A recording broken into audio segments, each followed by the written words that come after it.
myself. Michael Phelps, swimming in the deep end. This on accent started singing like the weekend. 600 Yo, what's up, y'all? It's your boy TJ with Street Therapy 215, man. And y'all see what's going on, man. I'm back in the studio, man. And I got my man Mike live on the set, man. Y'all know what's going on, man. Mike, give the people a proper introduction, man, for those that's just tuning in, man. What's going on, y'all? I'm MichaelxMarquis, born and raised in West Philly. I'm a business owner, I'm a philanthropist, and a follower of the Lord Jesus Christ. My only mission is to sit back, follow his commandments, and just be one of the best men to ever do it. Like, as far as I'm alive, and I could really care less who like me and who don't while I'm on this mission. Yeah, man, Definitely. Sure. So listen, man, tell us, man, how was it for you today, man? How was your day, man?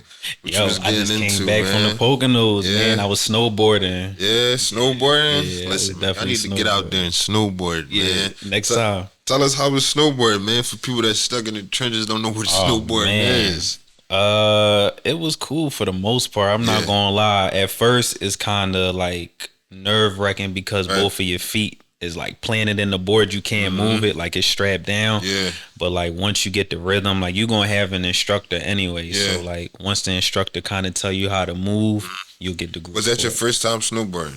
No, second. Yeah. First time I was like a kid. Yeah, I went on a school trip. So that mindset, man, just learning, stepping out of, that's like something stepping out of comfortability. Yeah. You know what I'm saying? Like that's something that people might have on their bucket list. Yo, I'm going to go snowboarding before I get up out of here. You get what I'm saying? Hopefully, God willing. Right. So just being able to like step out of that comfortability zone and being able to try something that, you know, that's like, that never tried before, because as a kid, but as an adult, it's like, damn, I ain't tried this in a minute. It's way different. You get what I'm saying? Way different. It's way different. How was that, man? Just being able to step out of that comfort zone and trying something that's considered not the norm, you know? I'm not gonna lie, bro, just where we come from, like how you just said it, like we from the street, so a lot of people don't try to do new things. Yeah. So just me being how I am, it's like, okay, well, let's be different. So anything that's typically not the norm, we gonna try to do it and actually have fun and not stay in like that trapped, depressed, angry mindset. Yeah. You know? Yeah, definitely. Yo, listen, man, step out of your comfort zone, man. For sure. Definitely. And stepping out of your comfort zone come with facing your fears. That's definitely something that comes with stepping out of your comfort zone, is facing those fears, man, for sure. That's right. So for those that's just tuning in, man, tell us, man, where you from, man? How was it for you growing up, man? And some of the trials and tribulations that you overcame. Yeah. Okay. So again, born and raised in West Philadelphia. Yeah. You know, we from the same block. Yes, indeed. So man. Growing up in West, it's like the typical story for all of us from the streets, man, or from hoods in different cities. Like we, you know, play with the sports, football, playing killer man outside, basketball hooping. Yeah. You know, hearing gunshots, seeing prostitutes right there. Yeah, you know, like, so just, it's like when you young, you innocent. So we don't really know that we really grew up in that environment. Right. You know, but as you start to get older and you start to progress, you're like, dang, like I really came from this. Yeah. Yeah, it's crazy. Growing up right there, for those of y'all don't know, man, the Blue Moon. That's how I describe our neighborhood, man. I've been in all crevices of Philadelphia. Of the city, And they be like, where you from? And if I say exactly where, I don't know. But if I say, yo, the Blue Moon, especially you old heads out there, I say the Blue Moon. Oh, yeah, I know exactly what you're talking about. Exactly. So if y'all grew up in those areas, like, that was an infested area for us, like brother said, with the prostitution, with the drugs, and with the crime for a very long time. And they still out there. Yeah, like they still out there. Like it's still out there. So it's like, you know, growing up in those communities, that's, you know, that's exactly what we're seeing, and we think it's normal. Like on our way to school, it's normal, you know? Until we get older, and we like, dang, like this was really in front of us. Yeah, and you'd be shocked because it probably affected us in ways we didn't really know. I know, you know, growing up in West affected me in certain ways. Yeah. So. Yeah, man. But with that being said, man, it's the mental. You know what I'm saying? It's what built us up. You know what I mean?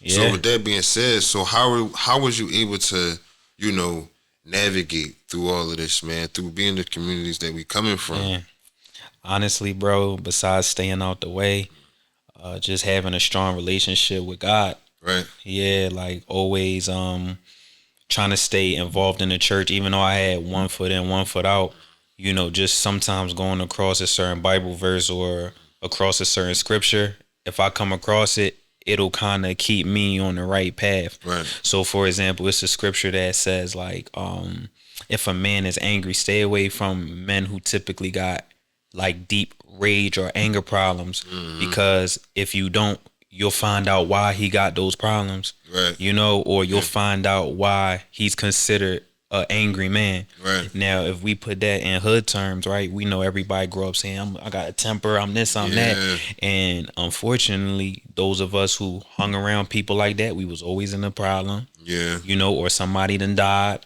or a shooting where it's like, okay, somebody about to go to jail. So like, having a relationship with God and going into the scriptures, that's what separated me from a lot of the nonsense. So what brought you to that point, man? Because that's like, you know, that's faith. Yeah. And a lot of us growing up in these communities, that's like almost the last thing on the list sometimes, faith for anything. Yeah. So what brought you to like, to be strong in your faith? I would really say, like my two grandmothers, like I was brought up in the church already. It's not like I had to really necessarily find it on my own. But I'm not gonna lie, it might sound crazy, but like I get like certain dreams, you know, dreams, like spiritual dreams from God, where it's like once I get them, I kind of know, all right, like I'm not here alone. Like I know that there's a higher power. Right. And then when you start seeing those dreams actually come true, or what we call that is like prophecy or like warnings and things like that. Yeah, I started getting those at a young age. My first one probably was like 14. Yeah. And yeah, that's really what encouraged me, because I needed proof. Like when I was young, I used to ask God, like, show me yourself if you real, because I had a lot of doubt.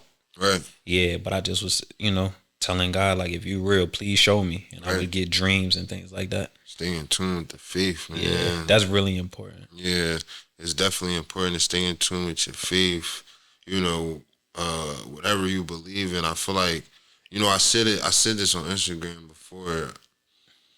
Every successful person mentions prayer. Yeah. Whether, you know, no matter what their Lord is, no matter what they believe in, every successful person, no matter we listen to music, interviews, podcasting, every successful person mentions prayer and consistency. Those two. Like, faith and works. Faith and works, like it's like they hand in hand, like they shake hands, and it's like if you pay attention to, you know, real successful people, it's like that's the top two they mention. Yeah.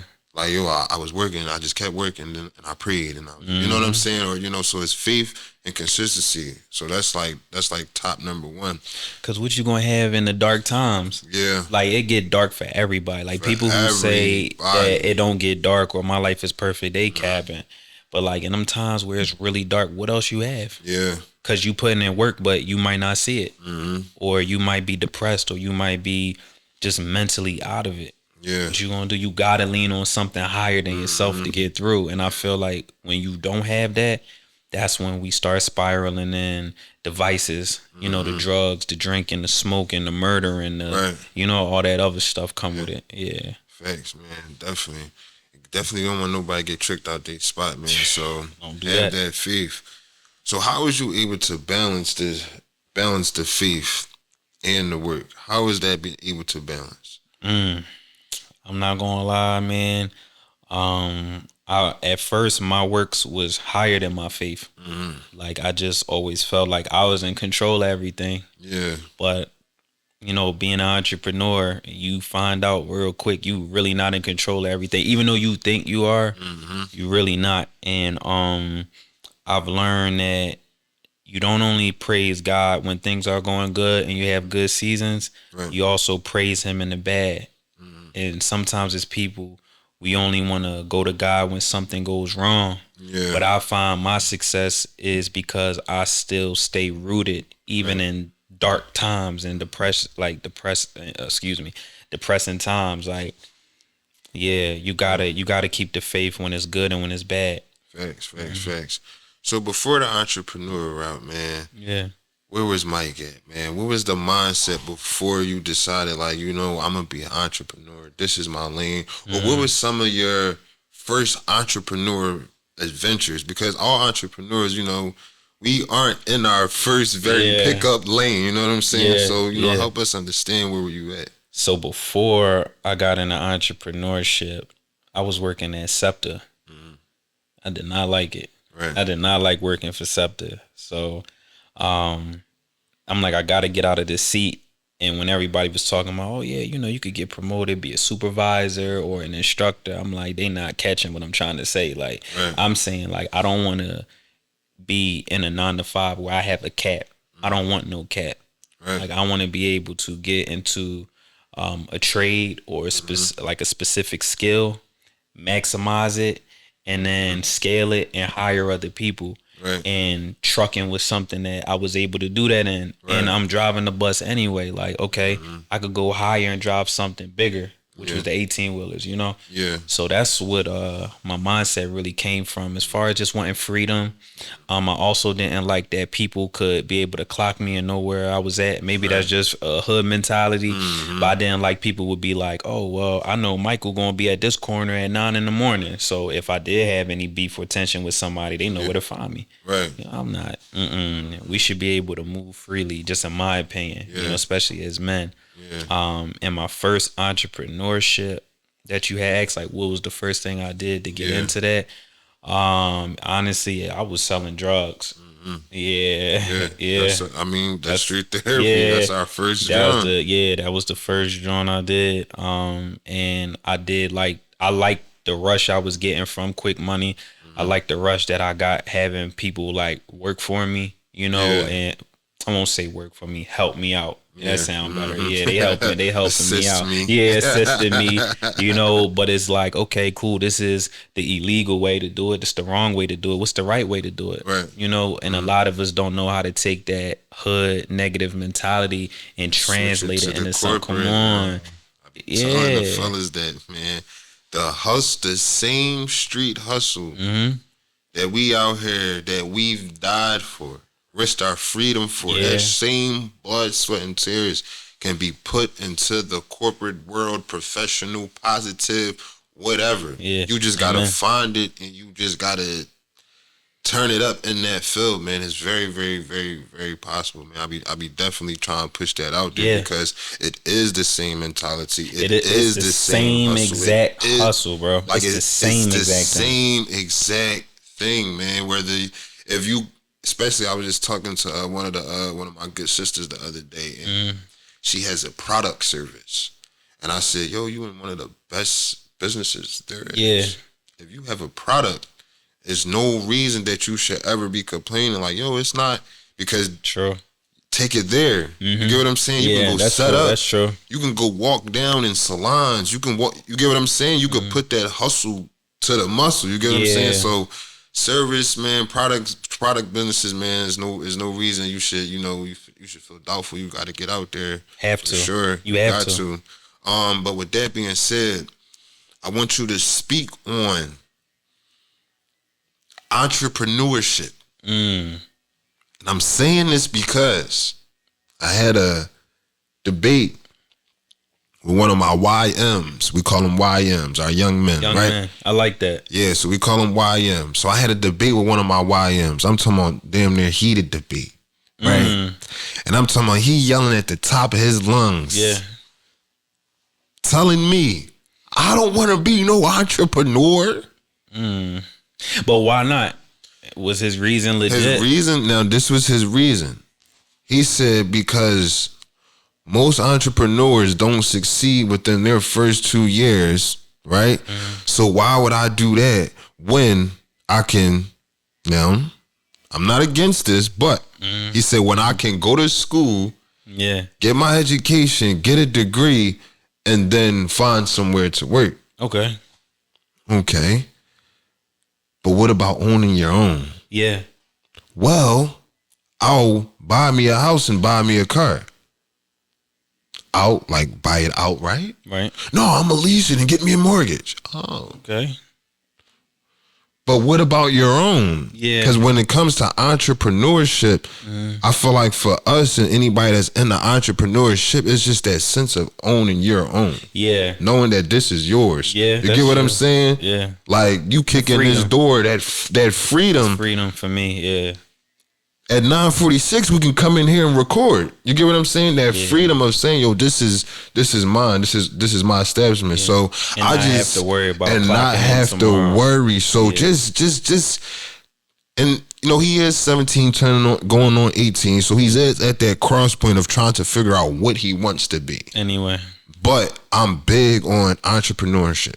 Even if you don't own your own, learn the trade. Therefore, okay, you own that trade. You learn how to do something with your hands. You learn how to, you get what I'm saying? Yeah, where you don't need nobody outside to, You'll never need nobody from the outside coming in because you learned. So you so I just want you to get onto that. You are your brand. Listen, anybody that know me, y'all know that's what I've been saying in those groups. You are your brand. Yeah. So yeah, that's true. I'm telling you, that's true, man. Yeah. You are your brand. You are your biggest pitch. So get into the whole entrepreneurship, man. Why you feel like it's important, and also how is entrepreneurship beneficial? Okay, I think entrepreneurship is important to only certain men, bro. I'm not gonna lie. I do believe that it's not for everybody. Right. I think the men or women who don't really have let me start by saying, to be an entrepreneur, you need certain skill sets to be successful. Facts. I think that if you're not good with like core values like integrity, discipline, consistency, you're gonna fail. Facts. You know, I think a lot of people who fail in entrepreneurship is because of the lack of the values I just listed. For your young brother, he might not have that dog in him to do it.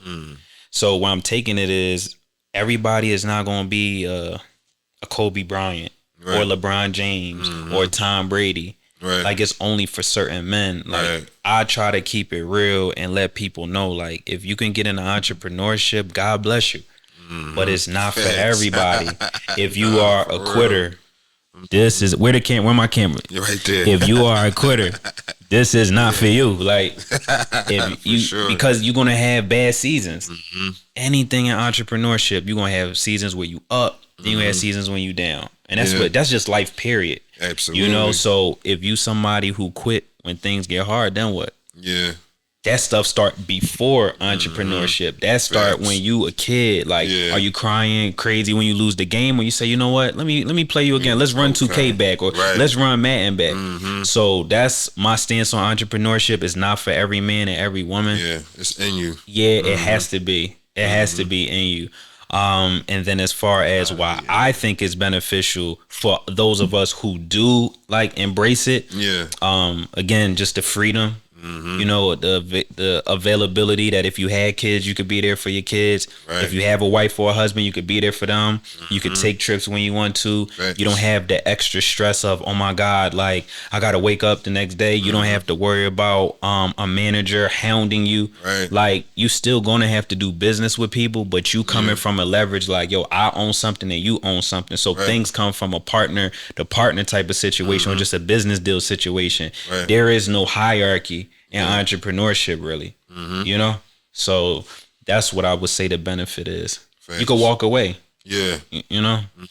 So facts, man. That's it. Listen, you said it best, man. But I thank you for that, because, you know, I definitely needed another input, another insight on that, because, you know, I'm passionate about it. You know I know you are, So, like, it's in me.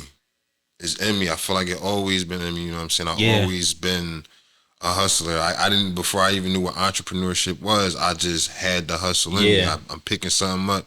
You know, people even know, like, man, I'm gonna give it to him because bro gonna sell it, whatever it is. He gonna make it happen. He gonna make it happen. So it's like, when you say when you say it, like, yo, it gotta be in you. You know, it's not in some men. You get what I'm saying? Because, like I always say on my gram, like, metaphorically, I'm a lion, right? Yeah. You a lion too. That's why me and you see eye to eye on so many different things. Right. We can't go to other men who might be zebras and chihuahuas and poodles and tell them like, yo, be an entrepreneur, or and metaphorically, you go be a lion, right? They're gonna look at you like, what?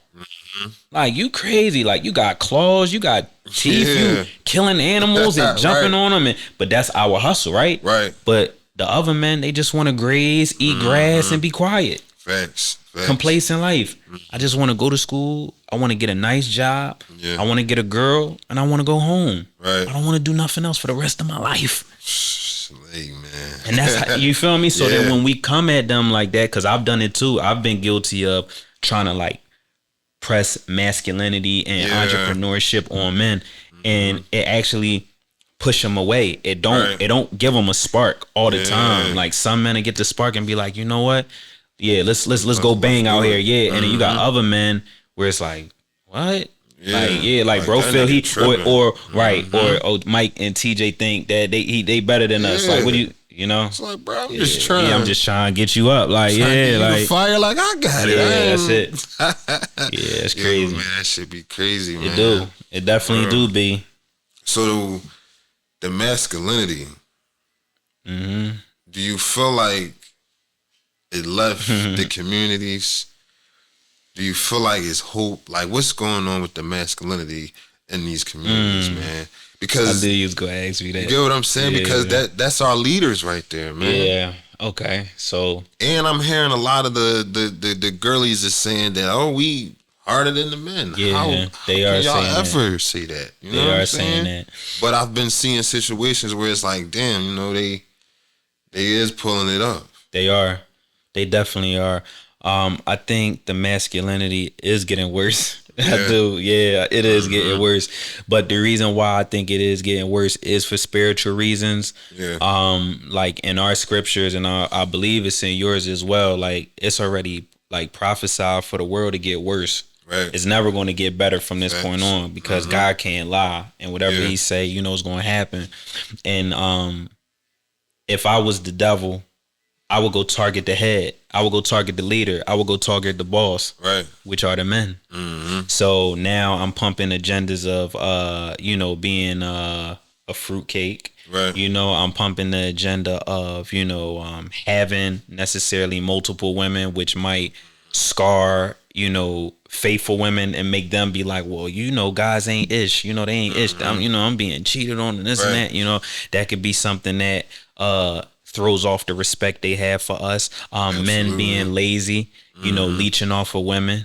You know, it's been something going around on social media for the last few years of men using women for money. Like, oh, women gotta take me out. She got it this, she got it that. And it's like, man, you supposed to, you know, you supposed to embrace that. If she take you out, she take you out. But just the entitlement that men have for women to almost give them a soft life. I think that's what messes it up. I think the clothes mess it up. You know, the men wearing the purses and things like that. Now, for our generation growing up, we didn't do that. The purse stuff started coming out for the, you know, the bucks coming behind us. But they don't look at it like that. As a purse, They look at it, what they call it? It's a satchel. Like a satchel or something like that. But, you know, just all of it. It's just, I mean, some of them actually are calling them man purses. Man purses? It's my man purse. Yo, I ain't hear that. That's crazy. But it's like, just look. Gucci little throwovers and I do see like the Gucci and Louis Jones, and I just don't believe that's masculine. Like, I feel like certain things should be set for men and certain things should be set for women. It has nothing to do with fashion. Certain things should be for a man and certain things should be for a woman. Like the nail painting that a lot of the artists and the rappers is doing. Like, why are we doing this? You know, so how can we do that? And I'm only going to speak for the black community now. How can we do this as men and then expect the women to look at us like men when we doing the same thing? Excuse me. We doing the same thing as we the doing as the if woman. we doing the same thing, that's like me going outside and I'm wearing heels, a purse, my nails painted. Why would a woman respect me? And I'm saying I'm straight. Ain't no respect there. So anything, from what I've noticed, anything that crosses into the line of femininity, a woman not going to respect it because she has to look up to you to be a leader and be the head. That's what I think has happened to masculinity. That's what I think, bro. No, that's definitely for sure, because you do have, we do have some women out there that are still looking for a man just to lead them. You know what I'm saying? To love them. You know what I mean? To guide them. But I feel like the masculinity and the lack of emotional intelligence. Yeah, that's true. Like, we don't be in tune. That's true. Most fellas don't be in tune with their actual, emotions. You know what I'm saying? And kind of how, like, when you spoke on earlier, you said, like, the angry man. You get what I'm saying? So it's like sometimes, females be running into the angry man. Most of the time, you know what I'm saying? That don't even know why he's angry. So it's like the emotional intelligence part is playing a big role in it too. Exactly. Because if we knew why we was angry, or we knew why we was hurt, I feel like, or not even just knew because we was known, but maybe if we accepted it, if we was able to accept it, then, the masculinity or the emotions would be able to be regulated. You know what I'm saying? Because I feel like I was one of those angry men at one time. I was angry at the world. Me too. You know what I'm saying? My early 20s, I was. Me too. My early 20s too. You know what I'm saying? Everybody against me. You know what I'm saying? I'm checking all my mirrors. I didn't split the block 3 times. Everybody against me. Yeah, that was me. Everybody against me. Everybody against me. If they wanted me the first time, they would have got me. You get what I'm saying? So it's like, but once I realized and I became in tune with my emotions and I accepted things that, may have happened to me or that I went through, it was like, all right, this is who I am. This is why. You get what I'm saying? So I feel like, in our communities, man, the emotional intelligence is why our masculinity is just scattered. It's just How scattered. did you accept it though? Because that's what it is. Even if every man in here, like in the world, was acting like a fruitcake, if they had strong men say, yo, listen, you moving a little feminine, man, you need to, buckle up. He got to accept it first, because you can't skin a cat until you catch it. Right. Facts. And a lot of men don't want to be caught, because it's like, who are you to tell me I'm not a man? Facts. Or who are you to tell me I ain't man enough? And that the egos clash. Now it's, you think you better than me. It's like, instead of us sharpening each other, that's another problem I think that's going on in the masculine atmosphere. Like, I can't tell you nothing about what you got going on without you feeling like, yo, what type that's soft, bro. That's feminine, bro. So that's definitely a like big how example. women be sensitive to certain things. Like if a woman weighs really 700 pounds and you tell her like, yo, sis, like you a little big, like you gotta go with her. She gonna be like offended by it at first, but what's crazy is she would probably take the advice and be like, I'm gonna go get snatched. But a man, you be like, bro, you 700 pounds. What you doing, fam? Yeah. It's like, what? What you talking about, man? What you trying? What you trying? You feel me? Yeah. So guys is definitely sensitive. They too sensitive. Damn, that was yeah. You gotta catch a cat first, then you can skin it. Yeah. Well, I feel like my acceptance came early on, because I feel like when I went to jail at 19 and I got sent up with the adults. And from the age of 13 to about, 21, 22, I was just fascinated with the streets. I love the streets. Yeah. Being outside, being a hustler, being in the mix. But when I went to prison and I met idols that looked me in my eyes and put their arm around me and said, nigga, I regret everything I ever did outside of these walls in the streets, whether it was from selling the drugs, a shooting, or, you know what I'm saying, just for these men that we damn near idolize. Yeah. Telling me that, yo, everything I did wasn't worth it. Yeah. I regret it. I wish I could have never did it again. You get what I'm saying? It was just like, it made me accept, like, damn. If they saying it, it's real. If they saying it, this shit. And I gotta check myself. That was my check right there. Yeah. And then, shout out to a lot of the older guys that, kept me under their wing throughout my prison. Shout out to them, because a lot of men don't do that. Yeah, and they would tell you, like, they'll tell you, like, they call you young gun up there. I don't fuck with no young guns. But for some reason, a lot of a lot of the older guys was like, you know what, young gun, I see something in you, let me holler at you. A lot of them took me the other way. You know what I'm saying? I always say like, yeah, I could have been, you know, ripping and running with the young boys that was, you know, doing the snatchies and running themselves and, you know, just crashing out. But you know what I'm saying? Me just having an old soul, I gravitated towards the older guys and they was like, you know what?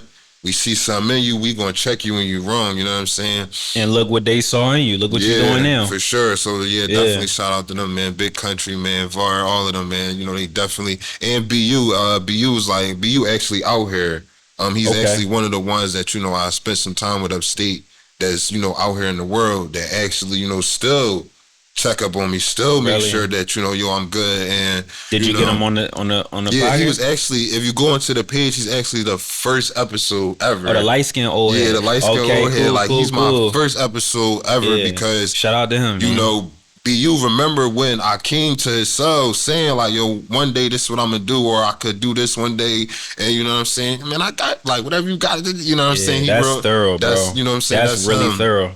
Yeah, so you know, just being around that kind of what made me accept it and made me be like, yo, I want different, not only for my community but for myself. You know what I'm saying? So, but I didn't fully accept, you know, everything until about 21, 22. And you know, so that's really when I was like, man, I gotta be a man out here. You know what I'm saying? Yeah, and that's perfect timing because we really sit back and rewind how many people we know them been shot, they dead, or they doing a bid 40, 50 years, and it's like, yo, you don't have a life no more. You coming out, you 70. Like, what you about to do at 70? Yeah, I gotta cherish every moment out here, man, for sure. Definitely, man. So look, with that being said, man, what do you feel like we need to bring it back, to bring, you know, leadership back to these communities, bring masculinity back? You know what I'm saying? Bring that rep of a good man back. You know what I'm saying? Yeah, I think we just need the numbers. Yeah, I think like you got myself. You know, I'm doing a thing on TikTok, building that up. Right. Doing the little Instagram stories every now and then. My social media doing cool. I just swapped over to YouTube, Threads. Like it's like I'll speak about it, but it's not enough just for me. Like one man can't target the whole entire world. Right. Like it got to be me, it got to be you, and it got to be other men that understand what it is to be a man first. Right. Then we could go out and attack. Because if we start up top and it come down, it's gonna spread. You know, just like the government, you know, the president and what they doing at the top, whatever they sanction and whatever, it spread to all of us and it affect us. You know, so I think it's the same thing. We just need big bosses at the top. Man, for sure. So look, man, for those that only know you from social media or TikTok or whatever, you know, wherever y'all see this face at, man, explain to those who don't know, like, what your platform is about, what your platform stands for, or anybody that's going to click that follow button after this interview, man. Okay, so I would overall say my platform really is just being a man, like just being a man of God, like how I started with my intro, like just being a business owner. So I show and I speak about entrepreneurship a lot, right? I said a philanthropist. I want to start talking to schools. I want to start actually getting in the mix, you know, donating money to the schools, like just all of that, right? And then primarily it's just been me speaking about God and speaking about how he's changed my life, and just basically whatever I see in the Bible, I just repost it. Whether I'm speaking it in my own words or if I just take a scripture and I post it. That's really it. So around like what time or like what year did you like, you know, first start off your platform? Because we know each other from Yay High. So I actually been seeing you work over time to actually even get your page to where it is, from, you know, pictures or, you know, videos or just saying the unsaid or what somebody might not want to say, but we know Mike about to say it. You know what I'm saying? So what year did you just, you know, start this and build this up to where it is? I would say in 2020 when my dad died. 2020 when my father died, I did take a break from the socials. And that's when I leaned in God even harder, because I didn't understand why my father passed away. Right. And then I remember my fiance at the time, I was chopping with her, and I'm like, listen, like, once I get out of this little slump, this depression, and I get this business right and it's stabilized, I'm gonna go hard on the socials. So 2020 was like the thought. That's when the seed was planted for me to come out there and do it. And I would say 2022, 2021 is when it started. Let me see. Yeah. I got it right here. I ain't gonna hold you. I just want to make sure it's accurate. Yeah. That's what's up though, especially to be able to do that out of a coming out of a depression. Man. You know what I'm saying? That shows dedication, motivation. That's that lion that we was just speaking about. You know what I'm saying?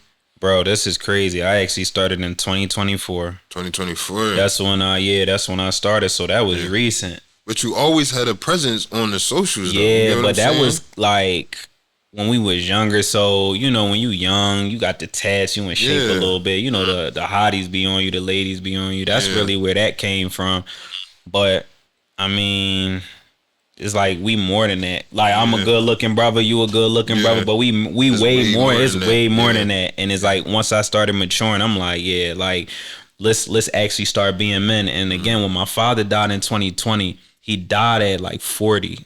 You know, so when I seen and that he died so early, like my intensity of when I be on my Instagram story, like pressing a message to men and women is basically trying to get people to wake up. Right. Because life is short and it's no reason for none of us to be running out here with no guidance, just no nonsense. Like get out of the toxic relationship, get out of the streets. Like, cause again, you could be like my dad passing away at 40, right? But before you hit 40, you doing a bid for 20 years. You come out, then you die. It's like you wasted your life. Or you could die at 40, you 20, right?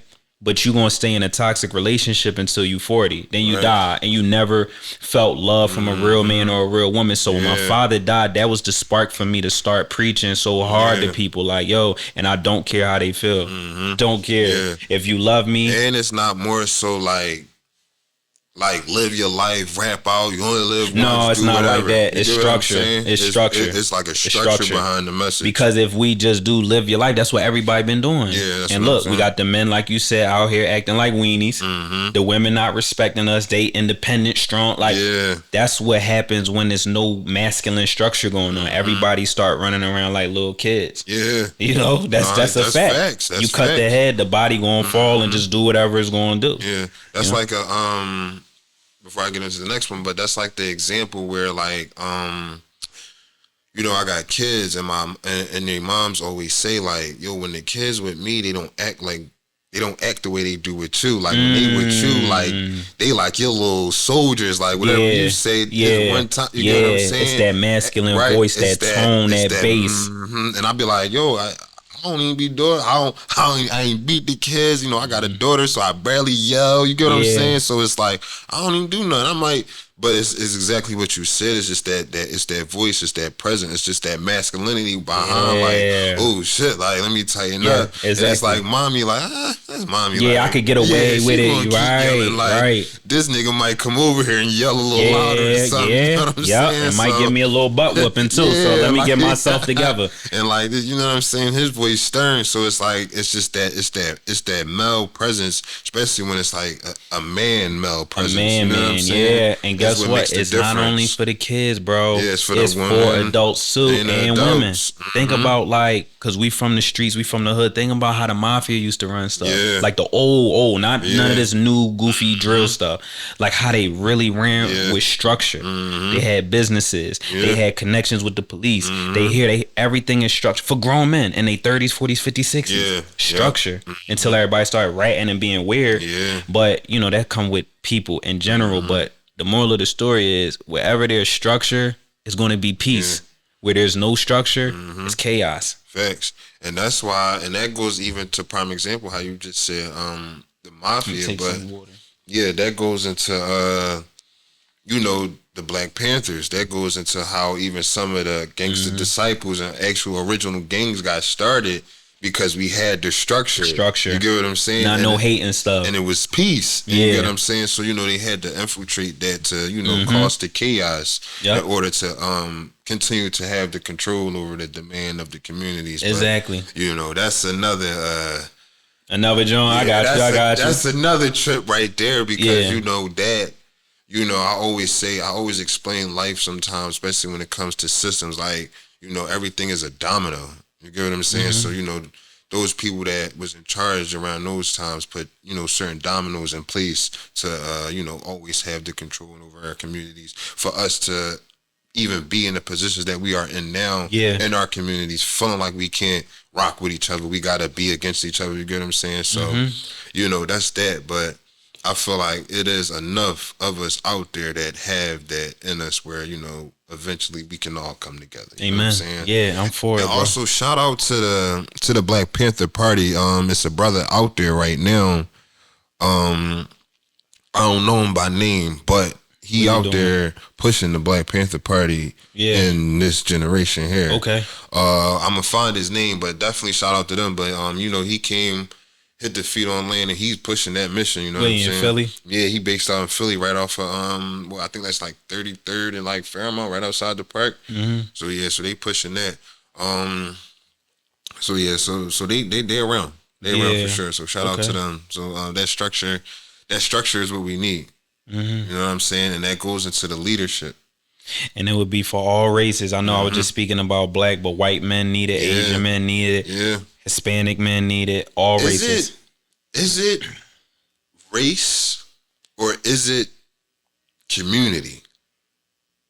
What you mean? Can you break it down a little more? All right, so this is how I always say. I feel like what we go through or how we judge or whatever isn't always about race. Because if a white guy lived on 22nd in a little block of North Philly, you get what I'm saying? He grew up there from 2 up until 25. He might become what he's surrounded. Oh, I agree with that. You get what I'm saying? 1,000%, like he gonna become he might get the nigga pass. Not just off strip like, no, nigga, we knew you since you was 2, 22nd in the little block. You get what I'm saying? So is it, and then even sometimes if he applied to certain situations and he used that address, you get what I'm saying? So just, he from over there, like, you get. So for me now, what I'm thinking about, because we always play this race card for so long, we always thought, it's just race. But like now I'm at the point like, damn, is it race or is it community? It's community and environment. It's community and environment. Yeah. I feel like in the back that play I just said is again a scripture that the Lord tells us where it says evil communication corrupt good manners. Yeah. Right. And then also it's another scripture where it's like what business does somebody that's righteous have with somebody that's unrighteous? And what business does somebody in the light got to do with the dark? Right? And it's like the reason why the Lord speaks it this way and teaches us, like, wherever you at, you're going to affect it or you will be affected by it. So it is community. If a white man or an Asian man is in the heart of North Philly and he getting shot at, he gonna get busy. Right. Because it's Asians in South Philly who get busy. And it's white guys from North that get busy.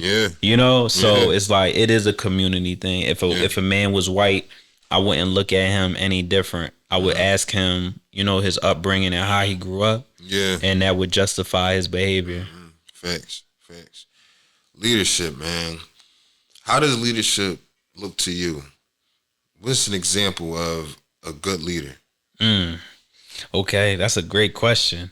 I'm always gonna take it back to our Creator. Like, God is perfect, right? So anything He says in our holy scriptures that a man is supposed to be, it's the only thing that is going to fit the description. Right. If every man in this facility where we at now get a microphone, we'll all go on stage and say what we think is a good man. One man might say, you better have that bag. One man might say, you need multiple women. Right. One man might say, you need women taking care of you.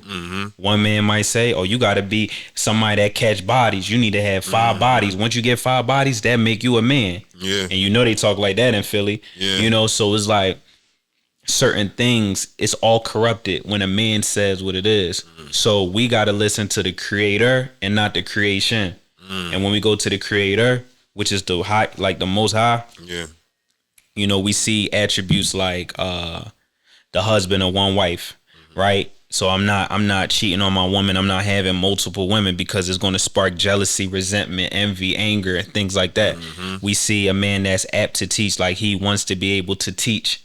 A man that doesn't want to be able to teach is not necessarily a man in the eyes of God, because if you got wisdom, why you gatekeeping? You should always want to feed the flock, to edify the people around you and build your community up. We see that he's not quick tempered. He's slow to temper. You know why? Because it's like he's able to think through situations and be able to sit back and manage emotions. If I'm crying and I'm snapping, and the women crying and snapping, and the kids crying and snapping, who's the leader? You know, so a man has to, one of the main things with men is you have to have sovereignty. You have to have like emotional control and, like you said, intelligence. Without that, man, you just as bad as a 3-year-old kid. You know, car breakdown, you screaming, you crying, you calling everybody, yelling. And imagine a woman don't want that. She want to look at you like she could lean on you. You know, so that's something. Being sober minded. You know, if I'm a dad and I'm always coming in the house high and drunk, how can I function? You feel me? A man has to be usable. He has to be functionable. Like, I could probably talk about what a leader is for hours, bro. But I would just say to anybody who's watching this, go into the scriptures and look up, or Google. We got Google. We got Chat GPT now. Like, Google, what does God say a man needs to be? And it's going to come. And when you see those things, you should strive and really damn near kill yourself to be that. Facts. The algorithm, man. I feel like these past, I want to say like going in like this past year, the algorithm of social media has changed. What you think? What you saying? I feel like it's going from like, you know, the negative and the drill and stuff is trying to, you know, swap over into like, you know, more so capture the positiveness with the whole the quarter zip thing that's going on. Everybody trying TikTok, to rock the quarter zips on the TikTok. So I feel like right now we at like a crossover. Everybody's trying to figure out what positive is, what positivity looks like. You know what I'm saying? And I feel like that's what's going on the algorithm. So how do you feel about that? I think it's going to only last for a little bit. I don't think it's going to be like that steam train. Like I say, it's like a few guys doing it. But even if I put a quarter zip on, that don't make me a man. I still need the like core. The third person that said that I need too. the core quality traits. I got a quarter zip, but I'm still emotional. I got a quarter zip, but I'm still getting high. I got a quarter zip on, and I don't make it on time to work. So it's cool what the guys is doing. Like, yo, man, you ain't a man unless you wear a quarter zip. But what's your personality like? You could be a creep turning the women off. You can have a Gucci quarter zip on. You a weirdo. Them women ain't giving you no cheeks. A lot of these guys be pressed too, man. But I ain't gonna knock them. I do think it's better than looking at drill and drugs and all that type of stuff. So if quarter zips is what's gonna make a positive wave, keep wearing quarter zips. But it's gonna have to get to another level eventually. It's gonna take time, man. Gotta put our feet on the land for sure. Definitely. So, man, talk to us, man. What's some things that you got coming up? I mean, we at the top of the year. We'll be like in the second, third quarter of the month already. So damn near February. Right, it's damn near February already. I know it just felt like New Year's. You get what I'm saying? So tell us, man, what's up and coming this 2026, man? 2026, if it be God's will, man, I want to have a successful year with my trucking business again. That's really the main focus, because that's my bread and butter to everything.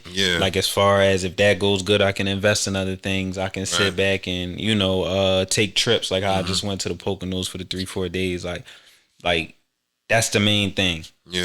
Focus on that. Obviously, God is a given with me. So, obviously, sharpening my spiritual faith with the Lord. Besides that, I want to drop another mixtape.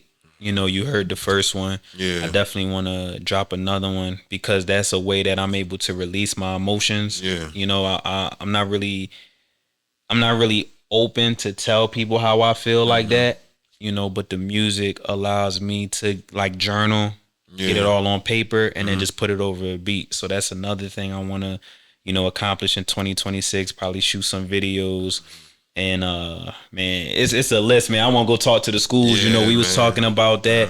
Like, bro, I just want to dominate, bro. I just ended with that. I just want to dominate in everything, bro. I feel like this definitely the year. Yeah, like, bro. Like everybody needs to be dominant. Dominate. Yeah, you know what I'm saying? everything, bro. At everything. I don't think waiting and having an excuse anymore is no longer. Like, you gotta put the work into it, the faith. Like, bro, we need to be in the gym. Like, we need to be talking to the schools. Like, you doing like sessions on podcasts, getting this person, get that person. Like I said, I'll be dropping music. I'll stay on TikTok, consistent with my preaching. Like, just keep going, beating them over the head. Facts. So the trucking, man. Tell us, man, how's trucking going for you?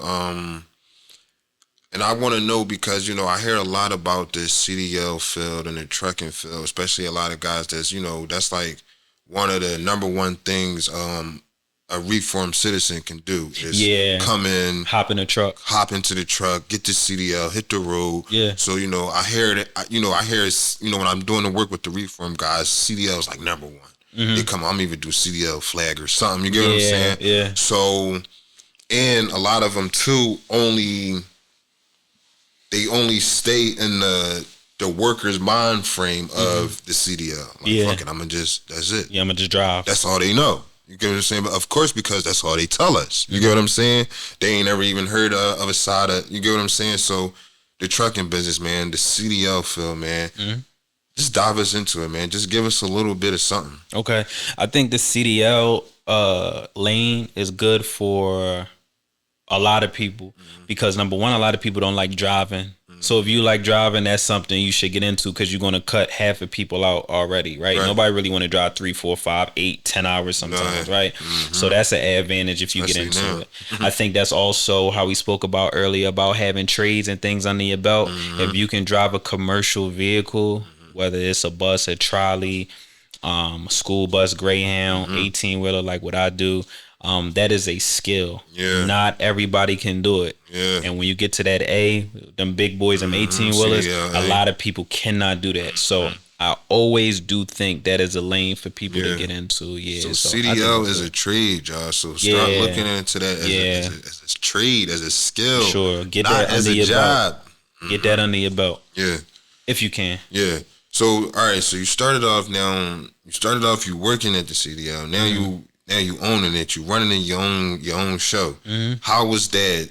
How did you be able to climb from that process? How was that for you? Because, you know, a lot of people hearing it, they gonna be like, all right, well, CDL, I'm working. What's the next step? How do I make that transition? What's the mental process? How many times were you probably denied? Because fellas, ladies, success, dedication, consistency does not happen overnight. No, it don't. We know.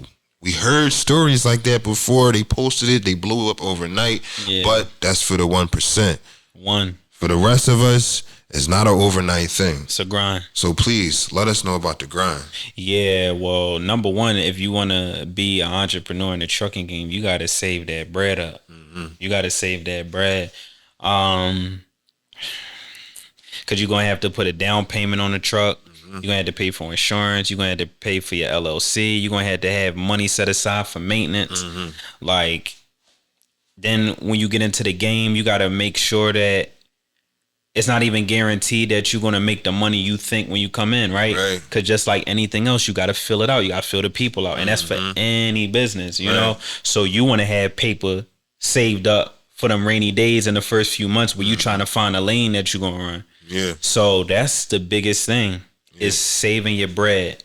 Once you have a nice nest egg saved up, then I would sit back and say jump into entrepreneurship with the truck. But if you don't have no bread saved up and your pockets is bony, you just gonna lose. Yeah. That's why most people don't succeed in the trucking industry because they don't come into the game with enough capital. Right. Yeah. You need a bag behind you. Facts. Make sure y'all grind first, man, step by step. Also, I always tell people too, just educate yourself. Yeah, and leverage the banks. If you want to talk about education, leverage the banks. Get your credit score as high as you can, 750, 800, whatever. And then you go to different banks. You could play with Wells Fargo, Navy Federal, Police and Fire, Federal Credit Union, or any other credit union. And basically, you want to sit back and hit all those banks, and they're going to give you credit cards that might have 5 G's on it, 7 G's on it, 20 G's on it, 3 G's on it. Either way, all that paper, it add up. It do. You know what I mean? So now if I got 5 cards, let's just say for metaphor's sake, I got 5 cards with $5,000 on it. That's 25,000. Right. All just off my credit score, I have that option to use them cards. Plus the money I had saved up grinding. You see? So now you getting it from the bank and your hustle. So you making it work both ways. So that's an education part that a lot of brothers may not have known. Like, yo, go to the bank, get your credit score high. Like, it'll help you. Go to the bank, man. Educate yourselves, man. Educate yourself. I'm talking about whatever field you want to go in, the first thing you have to do. Educate yourself. Yeah, don't dive in blind. Don't listen to bro, sis, cuz, Lil Nev, Big Unc. Yo, especially if they didn't do it. Especially if they didn't do it. They don't know what they talking about. If Unc ain't got this successful 3-figure business, don't listen to Unc. And then also too, I want people to start maximizing these people what they're employed for. Bank associates and tellers, they in there for this to answer these questions, to tell you if that business plan is going to work or not. You get what I'm saying? We've talked to these people. They came into programs and talked to us and said this is what they're here for. Right. So go in there and educate these people. I mean, it's like before these phones came out, and you know, the older people had to go to a library, and read and educate themselves. So it's like if you diving into the field or wherever it is, just educate yourself. The game ain't changed. You still gotta educate yourself. You still gotta educate yourself. Sometimes the phone not enough, but it'll lead you to where you need to be. So please, y'all, I'm talking about if you picking up clothes, if you start designing boots, if you get into the trucking, if you get into the podcasting, if you want to be a phone retail seller, educate yourself. Amen. You right, bro. That's true. Please, y'all, because that can be our advantage, and sometimes that's where we be shooting ourselves in the foot, is because we so used to being in our communities where we see, all right, they did it like that, all right, I can do it like this, and then why? And you don't even know their situation. And you don't even know. You don't even know. They might have educated themselves, or they might have had the torch passed down. But you can be as hot or as popping or as fast pacing or whatever if you educate yourself first. That's the most important, man, because these people that's giving away the money or giving us the money, they would just want to know that you know what you're talking about. Just sound like you know what you're talking about. And you might have some wiggle room. You don't go in there blind, because if you just dive in there blind, you gonna get hit so many times, and you might not have a bag to keep going. You might have got wiped out because you made that one bad mistake, you know. Or if your credentials is not good, sometimes your paperwork got to be on point. A lot of people get in businesses and they paperwork might not be on point, right? And that might shut them down completely. Like you know, we was talking about the schools and the paperwork you sent me and told me to do. Like that'll be something so small like that, right? Mess me up if I go to that situation. They say, well, you don't have this documentation. You know, so whatever business you in, you got to make sure that the paperwork is solidified also. Absolutely. Facts, y'all. Absolutely, man. Definitely, man. So it sounds like 2026, man, you're going to be doing a lot of working, man. God's will, man. You know, we're going to be, hopefully we be expecting you, seeing you soon, man, for sure. Is there anything else, man? I want you to let us know, for anybody that might not understand you, everybody thought you was misunderstood, or anybody that come to Mike page and just be like, I don't know what this guy's talking about, man, but I'm listening today, man. Let us know something, man, that you know, that you just need to let us know that we don't know. I just want to address. I would sit back and I would say, before judging me, saying that I'm arrogant or I'm cocky or he think he know it all, find out my story. You know, ask me questions. Like if you see something I post that rubbed you the wrong way, ask me, well, why did you say it? You know, and don't be Don't DM me or try to engage with me for an argument. Engage to understand. A lot of people don't do that. A lot of people engage with me to argue. Yeah. And not understand. You know, and another thing, I'll leave it at that, is again, we all are not on the same level. Yeah. This is something that's hard for people to embrace and swallow, like, and be like, oh man, we all, but no. Yeah. There are certain women that sing better than other women. Yeah. There are certain men that can fight, perform better than other men. There are some men that's better in math than other men. There are some men that drive trucks better. You get where I'm going with? Everybody is on a different level. So I had to learn that. With that being said, there are certain men who have the torch and they lit when it comes to leadership, coaching, teaching, etc. You have that gift. People can't come. Yeah, no problem, bro. People can't sit back and teach younger brothers the same way you can, you know, the same way I can. But because we have that gift of intelligence and wisdom, we will be labeled arrogant, cocky. He think he know it all. Why you trying to tell me? You know, it's probably so many men you try to give advice to and tell them, yo, bro, I think you should do that. And they brush it off or they never go do it. And all they got to do is humble themselves and say, you know what? Let me listen to bro. Right. So that's what I would say for men and women. Like, before you judge me and say he's arrogant and he think he know it all, ask me a question. Understand my story. Yeah. How do you deal with that? Because I know you ain't sitting there replying to every comment and every critic, or you know what I'm saying. You not the type that'll be like, take that comment with you all day now. It ruined your mood. You cussing everybody out. So how do you basically, you know, deal with the critics, man? It don't affect me. Like, I give an example and end it with this. 2 + 2 is 4. No matter what anybody say, it's always gonna be 4. So I try to base the wisdom and knowledge and understanding I give on the truth. Right. So if I say 2 + 2 is 4, the whole world could go against me and I'm not moving. And that's how I carry it. So I know if I say something on my story like, yo, the men need to man up, and they get mad, or I say women got to stop thinking it's okay to feel entitled to men, or feeling as though a man needs to sit back and chase them. We're not supposed to chase women. We're supposed to pursue a woman. Right. Hey, I'm interested in you, sister. Like, yo, let me take you out sometime, right? Yeah. But if she's sitting back saying, I don't want to deal with you. Right. As a man, you don't keep saying, hey. Nah. That's chasing. Right? Yeah. Like, if I throw a bone and it's a dog somewhere, he gonna chase the bone. That's not what we do as men. Nah. We the leaders. Go to a woman, hey sister, I'm interested in talking to you. Are you single? You have kids? Do you believe in the Lord? What's your situation? Right. She say, okay, yeah, I'm interested. Now I keep going. Oh, cool, let's get on the phone. You know, that's the next level of pursuit. Okay, you know, let's go on a date. Boom. But these women feel as though men supposed to drop everything and just chase. Yeah. So if I say something like that, which I have on social media, women slam me. You know, they slam me. Oh, he's gay. He's a narcissist. He's a male misogynist, all that. But again, as long as I say something that is the truth, I'm not budging. The whole world can hate me. They could say they want to kill me. They could. I'm not budging, bro. That's how I handle it. As you said, man, for sure. So listen, man.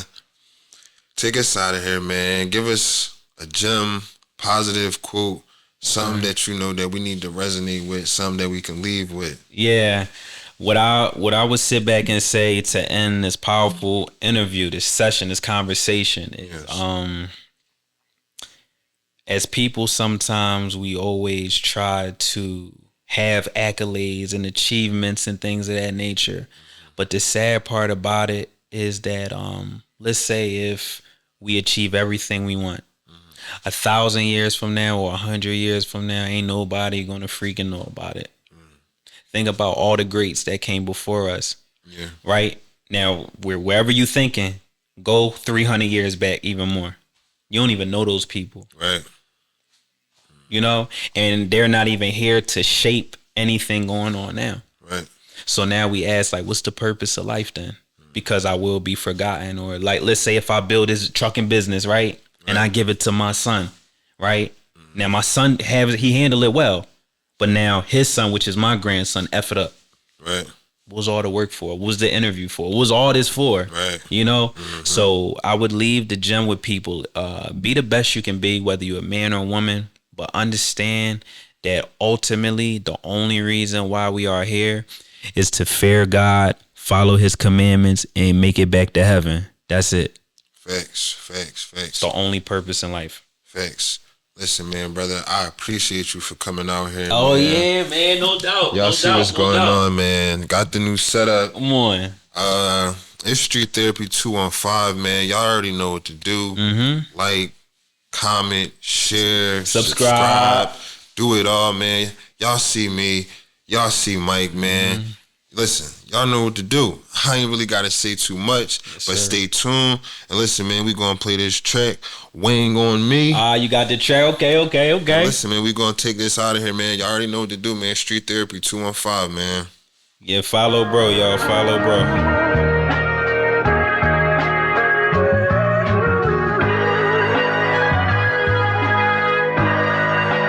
Rico got that fire, got that fire.